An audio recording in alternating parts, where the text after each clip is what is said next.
Holy shit, it's Craig.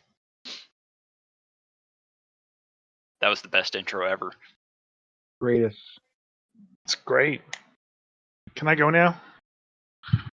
You can go and start having a conversation about Dungeons and Dragons. And let me go crack open a beer. But I'm confused. I don't know who anybody is. So you wanted to open up a beer, you say, Bruce? Yeah, a can of whoop ass. Can of whoop ass. So tonight we have a guest with us. Say hi, Bruce. Hi, Bruce. It's a old friend of mine, Bruce Burkart. I hope I pronounced that correctly. Yeah, close enough. And you have your own podcast, or a podcast with a couple of other people, where you guys drink beer and talk about nerdy stuff, right? Very similar to that. We review beers while we're interviewing guests who can bring up any kind of subject they want. Sometimes it is nerdy stuff, sometimes it's not. So it's either nerdy stuff or sports. No, we talk about everything and anything but politics. No politics, and I mean, come on, beer and politics. That's a perfect mixture. Yeah, for napalm. Yeah. So one thing we were making every guest on this podcast do is contribute some to Craig's story as an NPC. Jay, why don't you just give the introduction to who Craig is and what his current backstory is? Sure. Okay, so for anyone who is not familiar, Craig is not a real person. Craig is actually just the recording program that we use, but we constantly talk to him. Now, that being said, we have We're not decided. insane, I promise. Well, that's very debatable. But we've decided to build him an NPC, or an actual character over time. I think currently where we're at with his story is that Craig is a full orc barbarian. Like he's a barbarian race type thing, but he's actually a bard class. He has no barbarian. no barbarian. He's a bard from a barbarian tribe. He has he has a smaller yet older brother named Trevor, who beat him up most of the time when he was young, because Craig likes to play all of the wind instruments and the harp, whereas with full orcs and stuff, they only play drums. It's all drums. So every time we get a guest on here, we're wanting them to add just another little piece to the story of Craig. Okay. So anything you want. It could be just a stat that he has, one of his stats.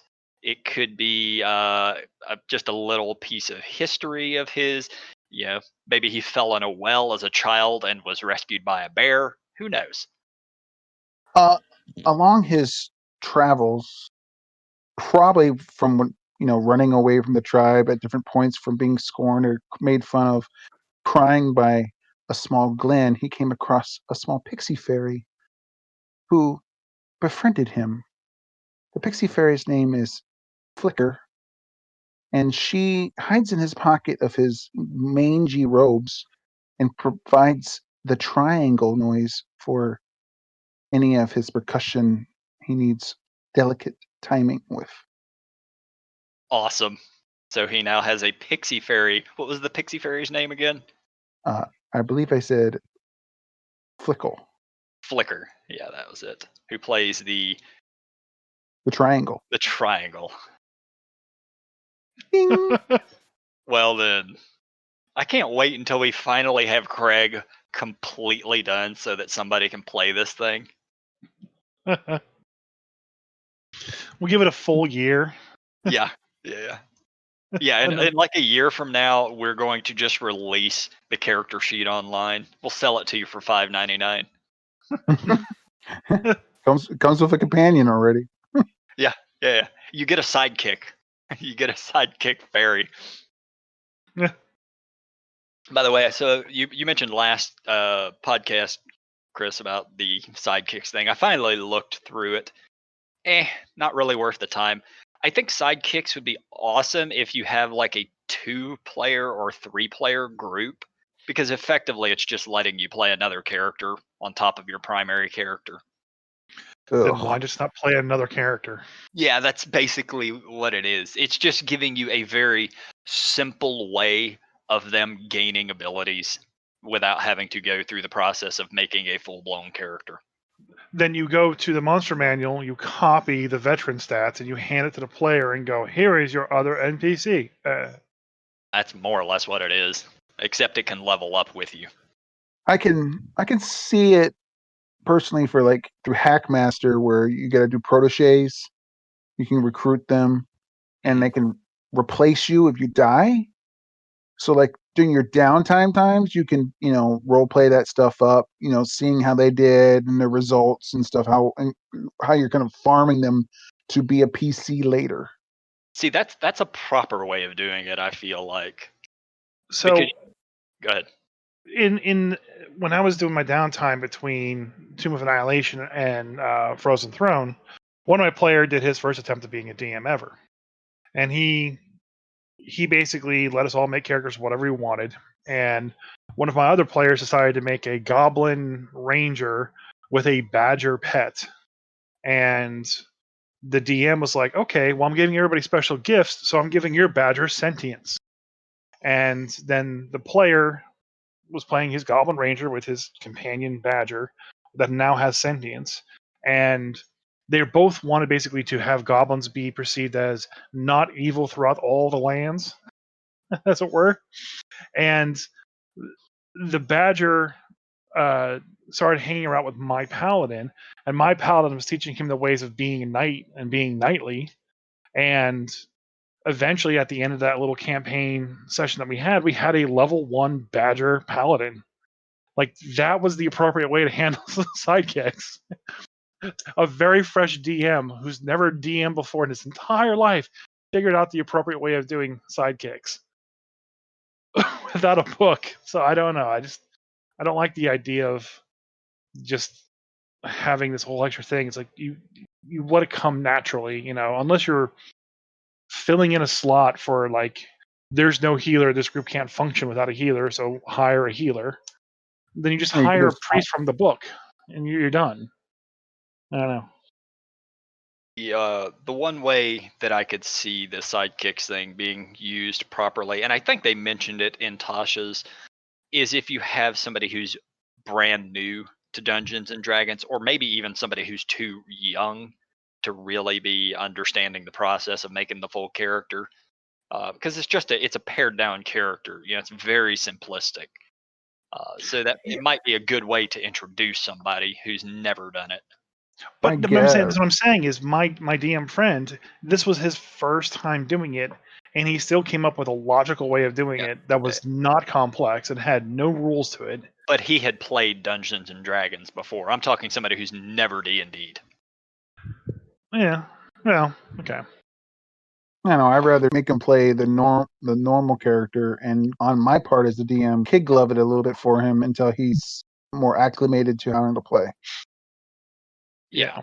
I mean, it would be better, honestly, to introduce them to the full scope of the rules, and give them access to at least what's in the player's handbook. You might not want to start throwing in all of the other stuff they'd have access to.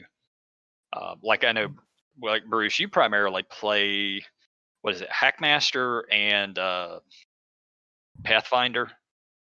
I played every edition but 5th.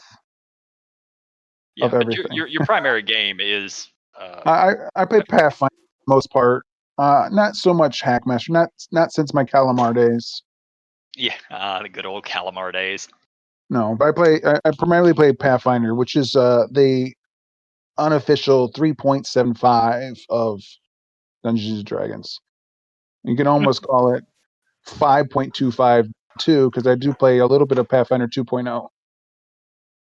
Yeah, I know nothing of Pathfinder 2.0. Pathfinder 1, or whatever the hell they're calling it at this point, like I've read through the basics of the rule book, and the whole time I'm reading it, I'm like, yeah, this is just Dungeons and Dragons 3.75, whatever. Like it was more or less the same system. Yeah, it fixes some of the things that needed to be fixed in 3.5.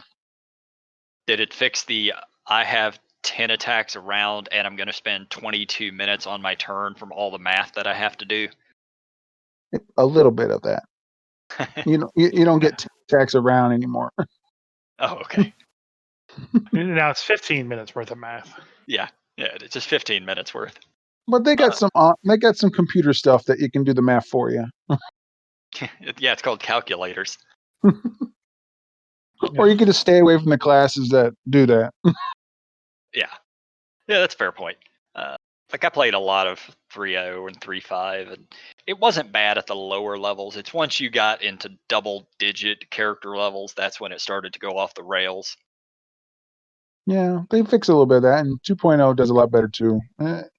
Well, they give you so many choices in the beginning. It really affect your role playing, as in like your acting in it and your dice rolling because of what you choose in their legacies and stuff like that. So, like, if you worked off of the farm, you're gonna have these trees of things that you can do from that are totally different if you decided that you started your life as a slave. So is the character development, is it based off of character history? Yes. I love it. I wish D&D would do that, but I know that's not going to happen. I mean, that'd be interesting rules to add other than sidekicks. Yeah. Yeah, how about that? Yeah, sidekicks I think was kind of a wasted slot in Tasha's. Could have done something better like that. I don't know. Like the more I see Tasha's, the more I'm just like, this is just them publishing UA material. There's nothing new really in the book. It's still a good book, but it didn't like change the game as much as like Xanathar's did. Well, when Xanathar's dropped, there wasn't anything else. There was the player's handbook. I mean, that's fair, but so Tasha's is basically it's Xanathar's 2.0. It's just more archetypes to pick from. Yeah, I don't know, but there's tables and there's stuff. There's new ways of handling looting. There's things in Xanathar's that make the game better to run. Whereas Tasha's is just like, here's a bunch of spells. Here's a bunch of UA classes we're finally making official. Oh, by the way, now you can have artificers in Faerun. Hooray! Yeah, the same thing that everybody's been playing for 2 straight years anyway. Right. Yeah, everyone's already doing it. There wasn't anything like spectacularly amazing from it. But it's still a good book. I was talking to Jay about an artificer problem that my buddy at work had. He wanted to run an artificer that was missing a hand, and he wanted to make to artify and make. I forget what's called. Jay, help me out there. The artificer gets to make a homunculus, right? Yeah, a homunculus, and it's gonna be like Thing from the Addams Family, and he can use that use this wizard spell to cast get a familiar, and that be his familiar too, and he can climb back onto his stump or run around, deliver spells and stuff like that. I don't see why it wouldn't be possible. I mean, the DM would have to sort of allow it because the homunculus is a ritual, if I recall correctly. You probably have to do like an hour-long ritual and spend a certain amount of money to do it. And then have it a hand. That's sort of where the DM would have to allow it. I believe, other editions make your homunculus whatever shape and within the size parameters of the spell or ritual. Yeah, I think that's still the case. I'd have to look at it to be sure. I honestly haven't read anything about the Artificer. I look at it and go, that looks too complicated, and I'll read it tomorrow. You play fighters. That's all you do. I'll let the players figure out how to play Artificer. Like I read through all of the homunculus, or not the homunculus, but the Artificer stuff just to say that I've actually read it. And yeah, it's a crappy type of wizard. Each one of them sort of one of them gets Iron Man armor. The other one can either be a pistol or a cannon around. But yeah, that's biz. It wasn't anything new or amazing, and honestly, I don't even. I've already allowed it in my campaign, but if I hadn't already done that, I probably wouldn't. Well, there's a lot of things that are in D&D that I don't allow. Like dark elves and orcs. So. Are there even monsters in your campaigns? In my own personal campaign, no, there are no orcs and there are no dark elves because there's no Underdark. Oh, okay. Now, mind you, in Forgotten Realms, which is what I'm running currently, I'm running the Icewind Dale campaign. Yeah, I have to allow them there because everybody wants to be Dristuarden. No. Be the guy Everybody who wants to be fucking be the guy who Dritz. kills him. You fucking can't now. That's the worst part. Yep. Nobody can kill him. We've already seen that. You can kill him. You can kill anything. This is Dungeons and Dragons. Yeah, but he'll Well, just come back. He'll just come back. One of the fucking gods would just resurrect him. knowing how the last Dritz book ends, it's it's Didn't you just say I'm a god. he reached like semi-deityhood or some shit? yeah. He Then you essentially go to is. his plane of existence and kill him there. That's how you Well, kill a god. that's the problem. And spoilers, just skip ahead if you don't want to hear this. He's essentially now he's a planeswalker from Magic the Gathering. He's ascended to the astral plane. He can bounce around wherever the hell he wants to. And he's got some arch deity inside his head or something as well too. So it's just like whatever. Just keep Yeah, making him well, more and more powerful for no reason. we already know that they're going to release a Magic the Gathering set for Forgotten Realms. We know this is happening. Sure. And I wouldn't be surprised if in the next Dristuarden novel he runs into Jace or Chandra or one of these fucking Magic the Gathering characters. Just tie it all in and get it over with. If we're talking about magic a little bit, I just read an article today that they're going to release the artwork for some of the lands is going to be painted by old Bob Ross paintings. I Yep. heard that, yeah. The Bob Ross lands. Which is Yeah. fucking amazing. I love it. It's so the whole Secret Lair series is very interesting. But at the same time, it's just like it hurts so much to look at any of them because it just feels like a cash grab. Magic the Yeah. Gathering, like WotC is nothing more than a cash grab at this point. But it's just lands. It's just basic lands. Let's go get them. Yeah, but they will probably release them as a pack of 5, just the lands, just the 5 fucking lands, and charge $25 for them. Maybe. So you can buy them in one of two ways. You can buy them in the regular or the foil, and you get 2 of each land type. For $5? The regular is 30 and the foil is 40. Cash grab. Now, that's coming from the person that bought the Godzilla lands for $20 because I thought they were awesome. And people are going to buy these because they think they're awesome. And it's such a good mechanic for them just to skip the stores and sell directly to the customers and make all the money. And they're Bob Ross paintings that definitely look like he made them just for Magic the Gathering, which is I don't know how many pictures they had to go through to find out these specific ones, you know. I mean, Bob Ross did like 1,000 something episodes. Yeah, happy little mana.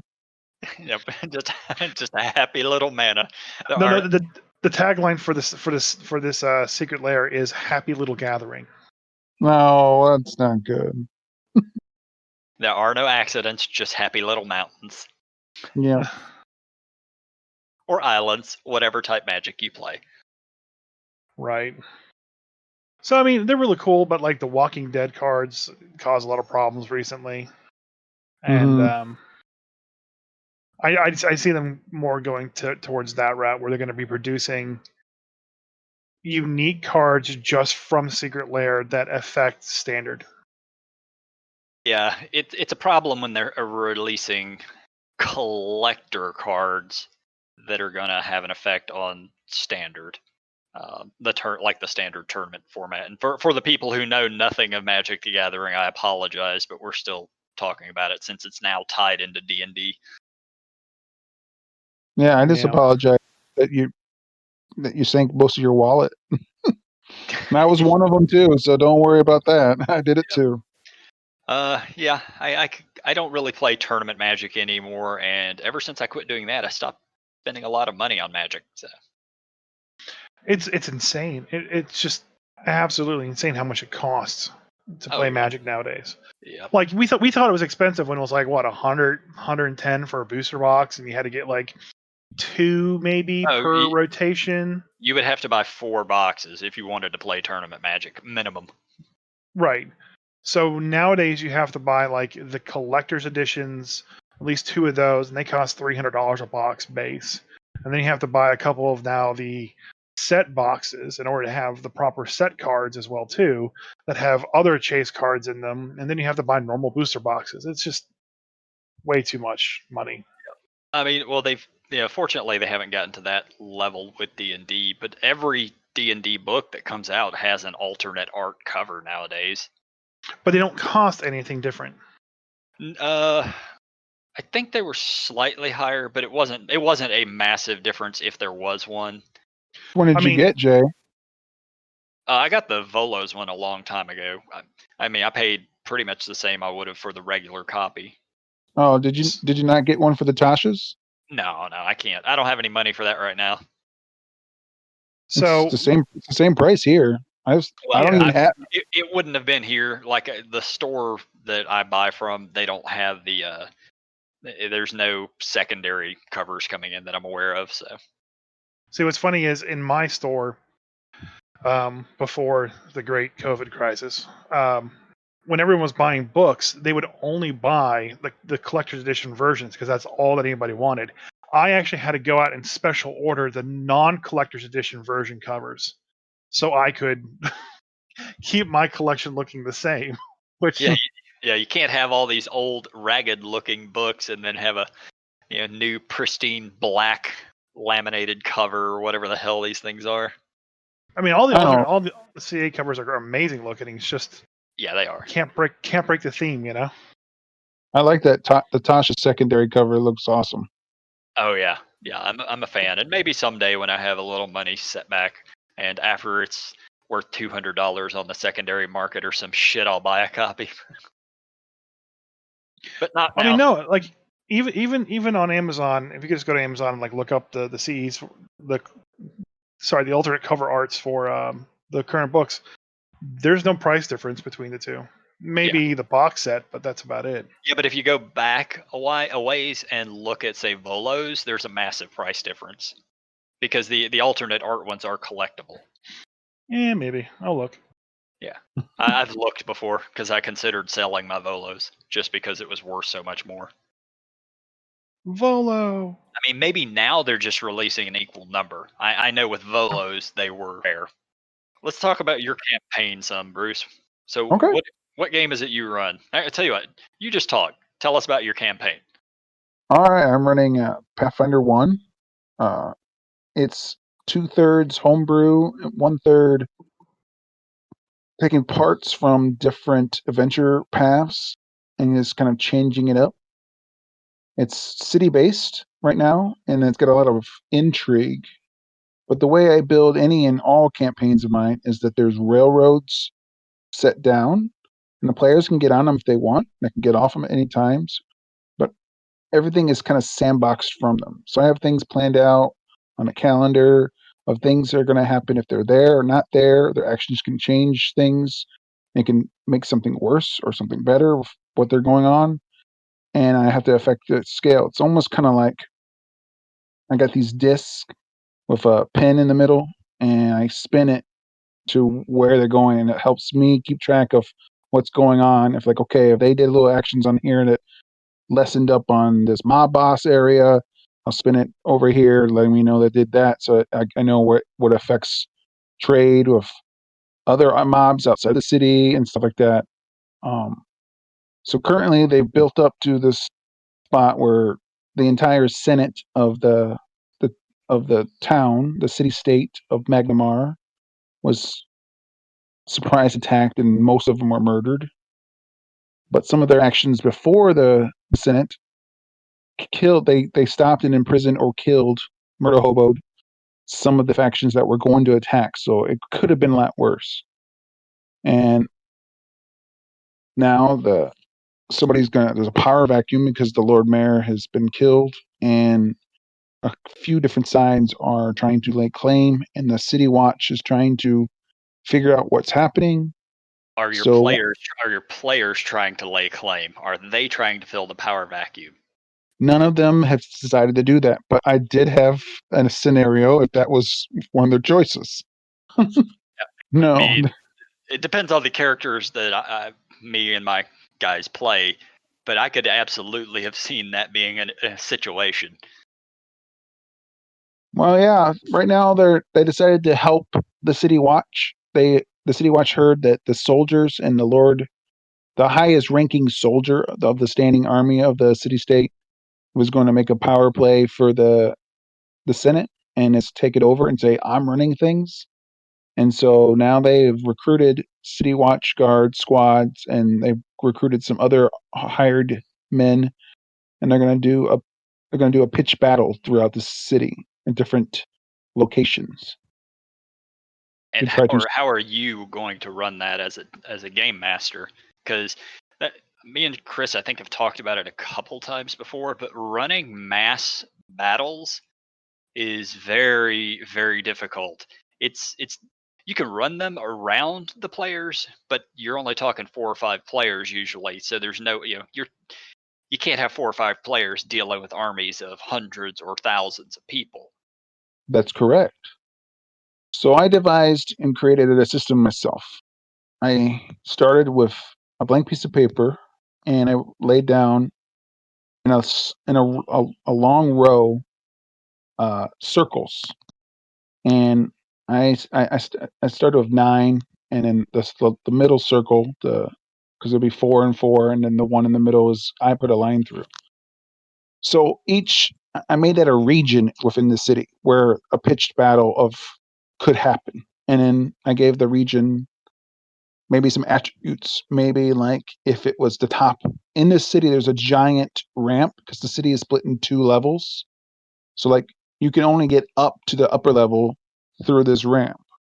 So whoever controls this controls the flow of troop movements. So that would be I wrote that into the thing. So essentially the PCs get to play captains. Their captains they control the squads of an area. So they're going to have City Watch, and I made a token of City Watch would sit on the circle, and it equals 10 City Watchmen. So one figure is 10 guys, and Okay. they have the squad itself has an AC and has an attack ability. And what the PCs can do as a captain is they can command orders. If they want to press an attack, because they're a captain in this area, you can add to their 2 hit against the other squads. Or if they want to be more defensive about things, they can make themselves harder. And they issue orders that make it so their AC is harder to hit. Okay. So, the purposes of here is to control as many areas of the city as you can, or resist the soldiers from taking the areas. So the center circle in this area is, as long as I gave it like 30, you have 30 fight rounds for the soldiers to give up or win. So if they can resist keeping them back, so if they have more hits than you get hits, then you can press them back to move Okay, so everyone. so you've created a very simple, almost board game Yes, scenario to show control over the territories for a battle. correct. And then you can move from one territory to the next territory. You can move your soldiers, but it takes time. So, depending on where they are in the city, you might take 2 or 3 turns, and then they move around on there. And then you can put in fortifications if you've done scouting before the battle happened, and you can add little bonuses and stuff like that. But the whole thing can be used in any kind of pitched battle. You can move the circles to where all the circles are approaching a city wall, so you're trying to siege. The people on the one can shoot arrows or have, you can just change the dynamic to where you need the circles to be. You could do that Yeah, so even every for circle and ships. every unit could have something a little different. So it gives you while it is still a simplistic, almost board game thing for these battles, it gives you just a little bit of variety. Yeah. And then the PCs can do a little bit other things too.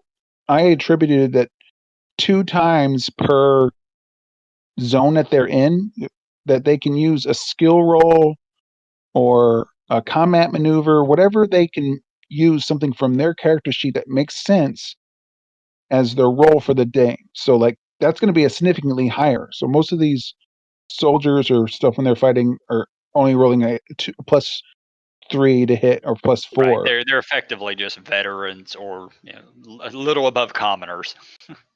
Yeah, so the PCs using their skill abilities, like Alchemist said that he wanted to use craft alchemy. And said, what are you going to do? Is like, well, maybe I made a whole bunch of smoke bombs, and it just delayed everything. I'm like, okay. So he rolled his skill roll, and he got like a 27. And I'm like, I made an opposed check of the perceptions that if the soldiers understood what was going on, that was just smoke, and they failed. It was under the 27. So they won that round because they delayed them because the PC got to put a little bit of them into it instead of making it straight board game. Yeah, okay, I like that. That's that's an ingenious way of doing it.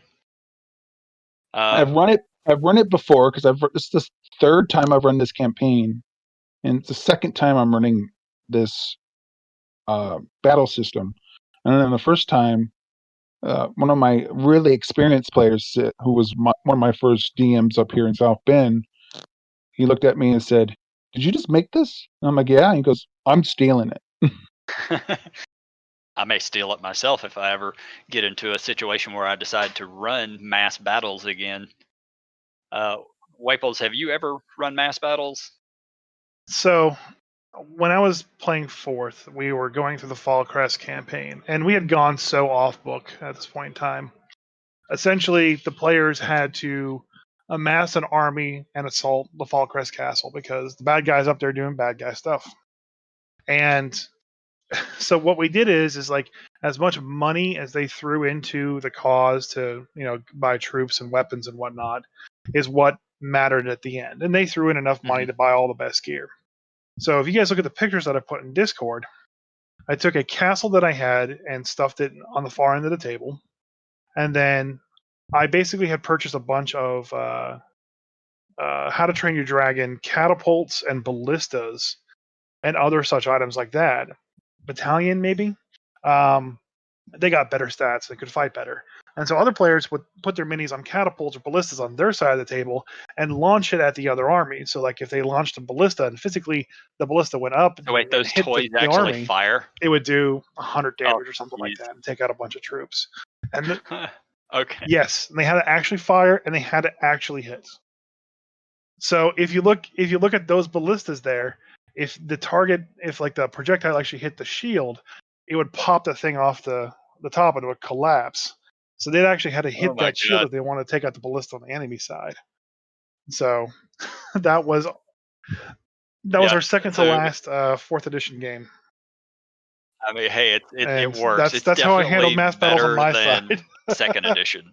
The only time I ever tried running mass battles was way back then in second ed, and they didn't really have a proper rules system for it. They had what was referred to as the battle systems, which was basically just a miniatures combat game. Yeah, which still doesn't help you, fight a 100 person battle. It just doesn't. Oh yeah. See, Third ed, I know had rules for it, but I don't remember what they were. so the squads, I just determined that they would be 10 people, but you could make them whatever you want. And anytime you critted, you automatically got the hit, and then someone in the squad died. So if it got down to 5, they would have to make a morale check, or they would just flee. Right. I do miss morale. That was one thing from the earlier editions that I think they should have held on to. It's still in Pathfinder. Yeah, I don't really. Obviously, I don't use it often, but there have been times, like recently in one of my games, I recall the players just massacring the first few kobolds or goblins or whatever it was, and there's like one goblin left standing, And I just made some sort of a check. I think it was like wisdom, but I missed that willpower check for morale. But yeah, he ended up just fleeing the battlefield before he got cut down. I tie it to insight now, passive insight. Because especially when we talked about Ice Maiden, where or Frost Maiden, where there's just some encounters are like, if you take the physical challenge, you're gonna die. So how do you convey that to the player? Yeah, what's your passive that's insight? a dragon. 13. It will this fucker's gonna kill you if you stay here.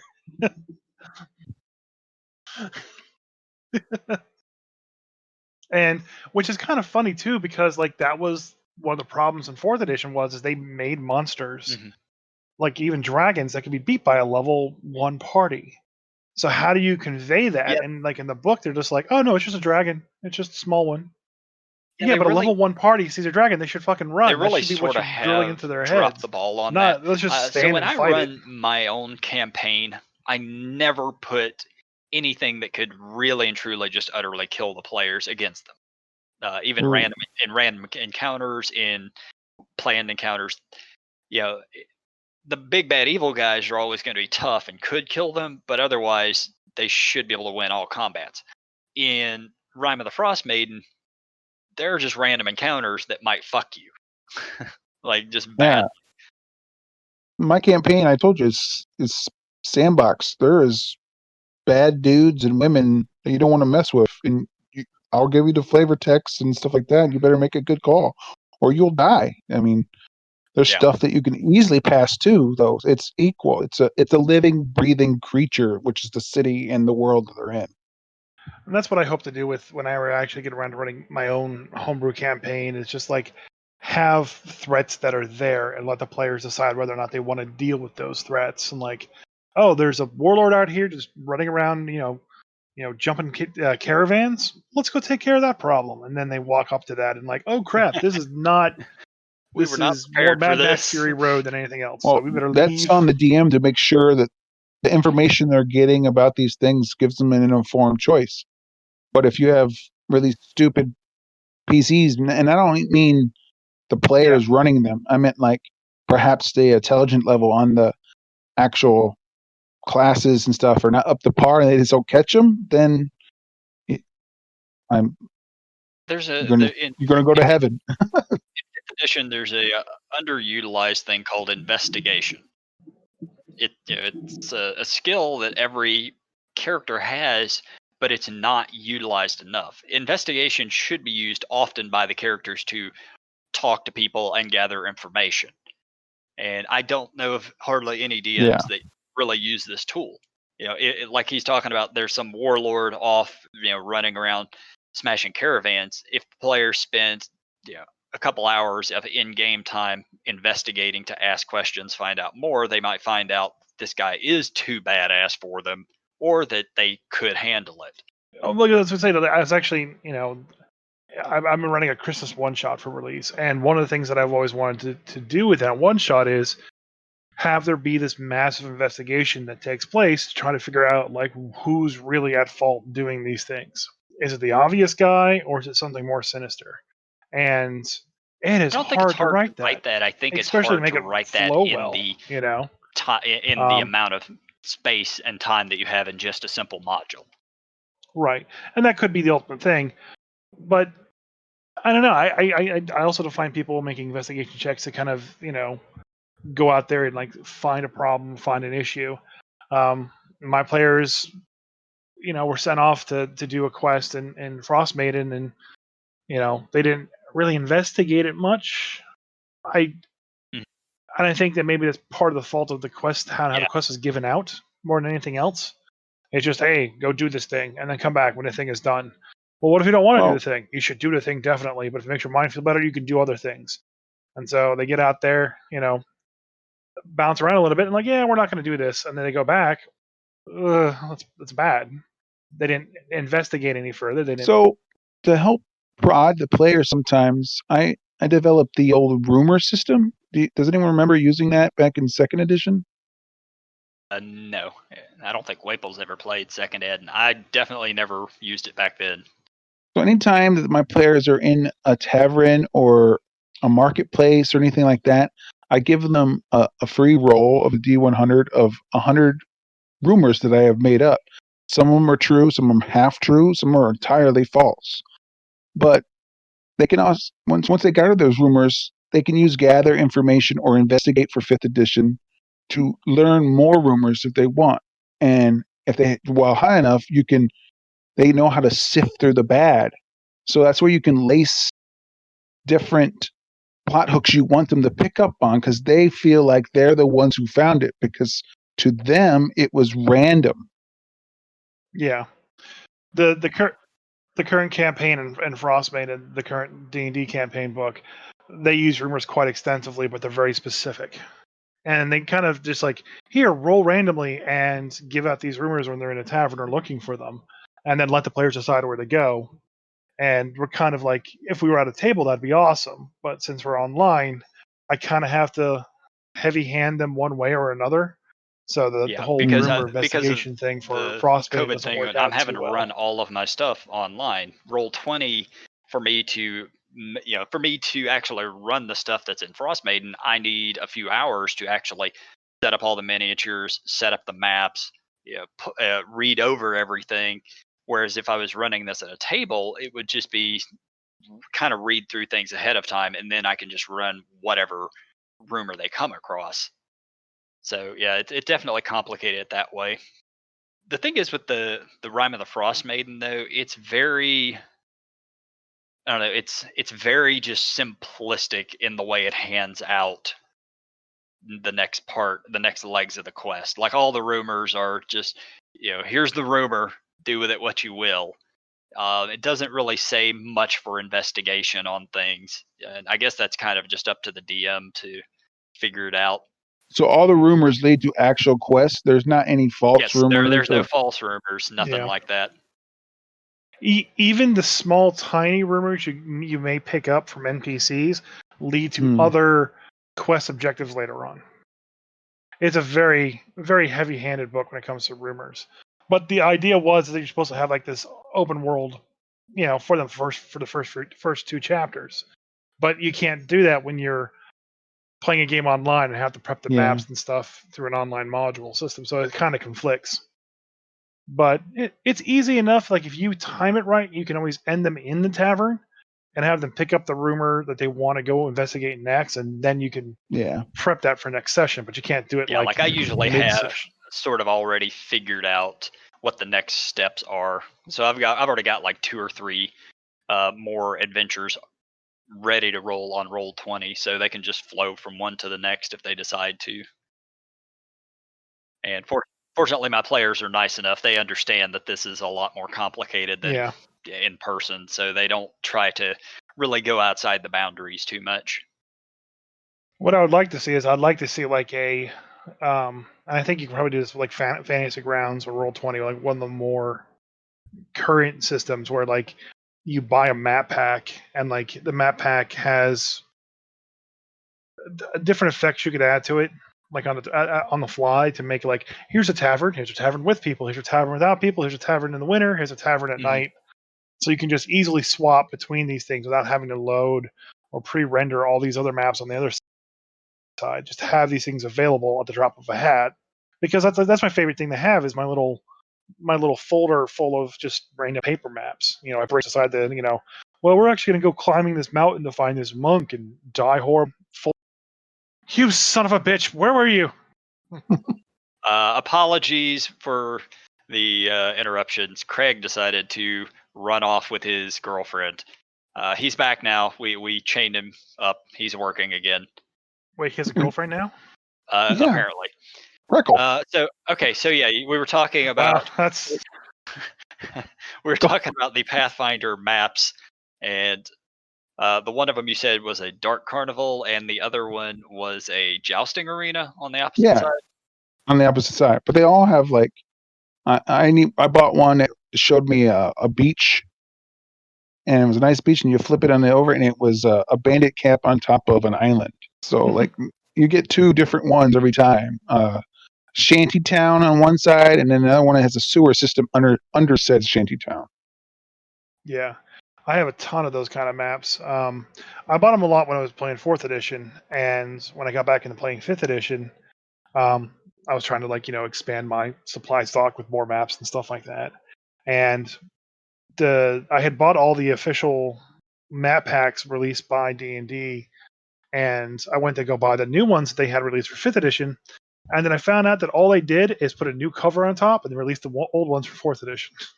Oh, So I was so upset. that's But when you start there's buying the Pathfinder ones. Yeah, you I buy the bought Pathfinder one. I bought some Pathfinder ones. I bought some of the thick plastic cards that you kind of like lay out and build a map with them. Yep. I never used them ever. Oh, But I never got the opportunity because I bought like a mine shaft one, and okay. I was like, okay, if you ever go through a mine shaft, I can like unveil the terrain little by little. But it just never worked out. Oh, you're speaking about the cards more than the big maps in this one. Yeah, the big maps are always been perfect. And funny part is when I was playing 5th edition, I was starting in Waterdeep for the Dragon Heist game. Through going through FedEx and printing out all the pages myself, I printed out the Yawning Portal and taped it all together. That's a lot of maps. It was about 15 pages, like 8 by 11 pages that I had to trim and tape together. And then I came home and I was kind of going through all my maps. And I was, I went down to where my 4th edition stuff is. And then I had a box that I think it's called like Adventures from the Yawning Portal. And I was like, huh. And I pulled that one out and I pulled out all the stuff that was inside of that box.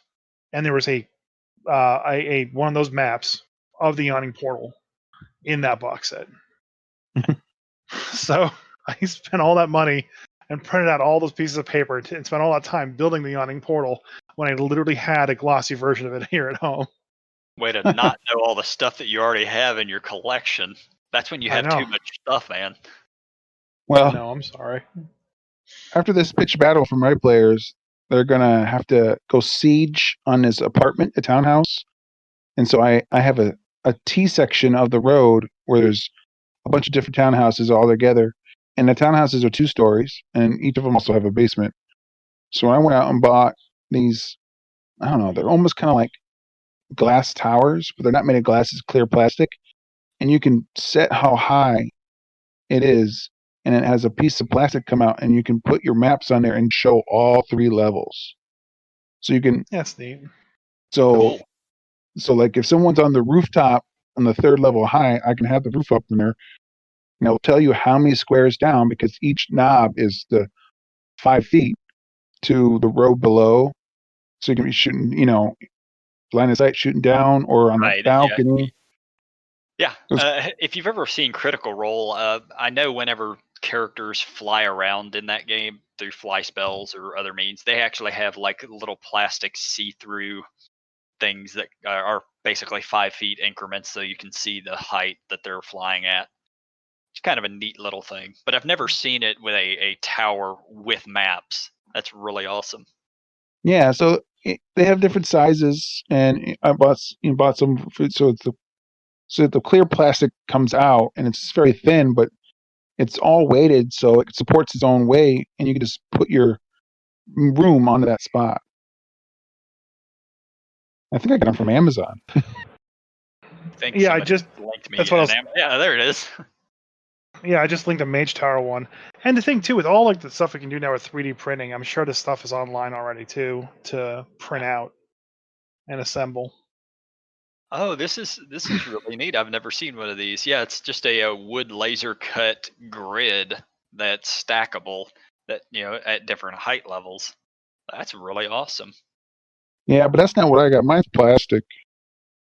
Yeah.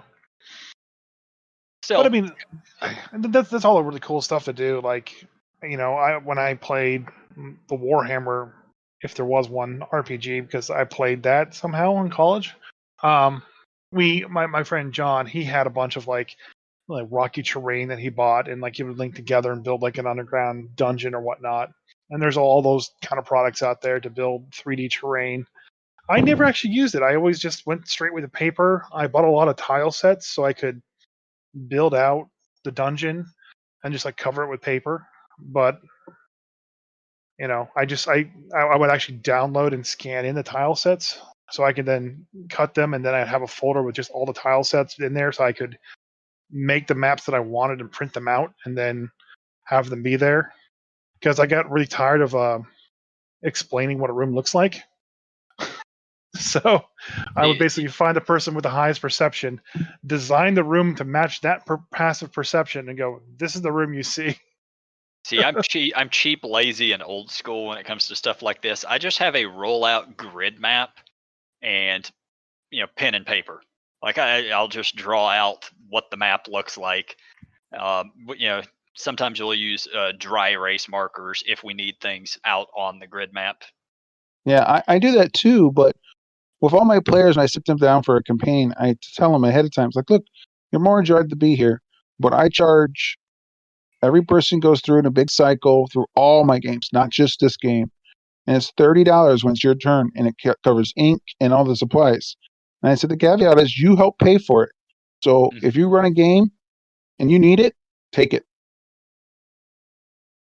I mean, it's a good way to do it. I've played under DMs, or at least no other DMs who charge like a minimal fee, $5, something like that. But it was basically just to get supplies for the game. Yeah, it's for the game. Yeah, and I love that. Everybody can chip in. It's just like buying your DM some food. It's just another minimal cost to make the game better. And the more money the people are willing to spend into the game, the better it can be. Now, I put a link onto this chat to this place. Yep. And I have the boats, and they're all laser etched with the squares. And I subscribe to their monthly box. Those are amazing. And their monthly box gives you a different theme each time. You got caverns. I had one where it was a crypt, a broken like bridge that go over a chasm. So it had the different spaces for the chasm jumps and stuff like that. And they're all well made and worth the money. Yeah, I'm looking at these. So for anyone interested, it's tabletopthings.com. And yeah, that's really cool looking stuff. For people who are looking for 3D stuff for their miniature games and whatnot for D&D, like I'm watching them put a little video of putting a ship together, and it's taken them just a few moments, and it's 4 stories. It's got the mast and everything. Each one is laid out in a grid. Yeah, and there's it doesn't take that long to put them together because it's all magnets and wood. Yeah, that's like they even have the fucking crow's nest. That's awesome. So you guys are here like, yeah, my players chip in money. My players buy stuff. Like, I'm just sitting here like, your players buy you stuff? No, not usually. When I am actually running in physical form, usually, so every once in a while they buy pizza for me. I have played at locations where everybody would toss in $5 and the DM would buy a few things, but yeah, generally that's not the case. It is the case with me because people like my stuff. I remember when I was doing 4th, I had to basically tempt people to come play 4th edition, with pizza, and I'd have to like buy pizza for everyone to show up and play the game. And if you had told them you were running 3rd, people would have been banging on your door to play. I wasn't gonna buy 3rd. I was gonna buy what was current. And then like even now though, like I'd buy pizza for myself on Saturdays because it's easier than having to cook dinner and then prep for D&D. And I just give my leftover pizza to my friends so it stopped me from eating it. Yeah. But now it's all online. How many pizzas do you buy yourself? I'd buy 3 and eat 1. Well, that's not too bad. No, it's not too bad until you get to beat us. And that's how I brought the podcast to a stop. Well, it was a good podcast. See you next time. I guess I get to see you next time. What are you looking for? What are you looking to join another podcast? Might as well. That's how you I did it could- with the other one. You weren't one of the original guys, from what you told me. You sort of No, joined in and stayed. I was a guest. I brought the beer, and then I came back as a guest again, brought the beer again, and then all of a sudden I became a host. The change in format. So this time you need to bring the D&D, all of it. That's actually something I tried to do at the beginning of this year. Was like I had printed out a bunch of like business cards and was contemplating building a website where I could hire out my D&D services, because when we were running D&D in the store, there were a lot of people stopping by going, "Hey, can we hire someone to run D&D for my son's birthday or my daughter's birthday or something like that?" And like, the store owners are like, "No, we don't have anyone that doesn't exist." So I was like, "Well, here's my card. Let them go out and try that, and we'll see if I can get any hits." But then the world locked down in March, so Part I of got the about problem with that is nobody. It would be just like artists. Nobody's willing to pay for what it's worth. Well, hold on a second. There's another problem with that. Just like Harry Dresden, his card says he's a wizard, and people think he's a party thing. You have the opposite problem. People look at your card and say Dungeon Master, and they're thinking S&M. well, I mean, if I had to for extra money, I would. I guess I don't know. I was actually waiting for that call. I was hoping it would show up. I mean, you're how tall are you again, Chris? 6'20", Yeah, half a fucking ton. yeah. So yeah, just thinking of you as a dom is kind of horrifying. It's the first time I ever met you, I was terrified you were going to kill me. So Yeah, that's general reaction for most Yep. people. Yep. Well, mind you, we were meeting in a cabin in the fucking woods, and it was just me and you. So I didn't know who you were. Yeah, but I'm now that it's online, I guess I'm doing the Twitch stream, and that's making something. I Yep. guess that's a way to do it. Everybody Somehow. should check out the Twitch stream. Yeah, you can plug it. It's your job. Your job is to plug things. I don't even remember. What is it? Twitch.tv/Grumpy Dungeon Masters. There you go. See? I am good. Fuck yeah, I'm good. Bruce, while we're at it, you should probably pitch your podcast. It's called Drunk with Buds. It's on every platform you can think of. Go download one now. We just had a TikTok superstar on 2 episodes ago. Had over 2,283 downloads. I think I'm done here. Anybody else got anything they want to add before we wrap this up? Not you, Craig. You just keep working. I have nothing to add other than it was good to have you on, Bruce. Homebrew campaigns is definitely something that I'm going to be into quite heavily. So in the next year, It's homebrew and part non-brew, but yeah, they're fun. It was so nice. I may be reaching out to you for ideas. Go for it. I helped a lot of dungeon masters in the area come up with ideas. Oh, Bruce, Yeah. before we go, you have to throw a dad joke at us. You've been hitting us with this shit for weeks now. You want one of the old ones? I don't care. Just throw one out. Okay. How do you protect your home from an evil wizard throwing fireball at it? I don't know. How? You turn up the house's AC. Oh, God. Bye, Craig. That doesn't even work. It's Fireball. It's a deck save. For 5th edition, I guess.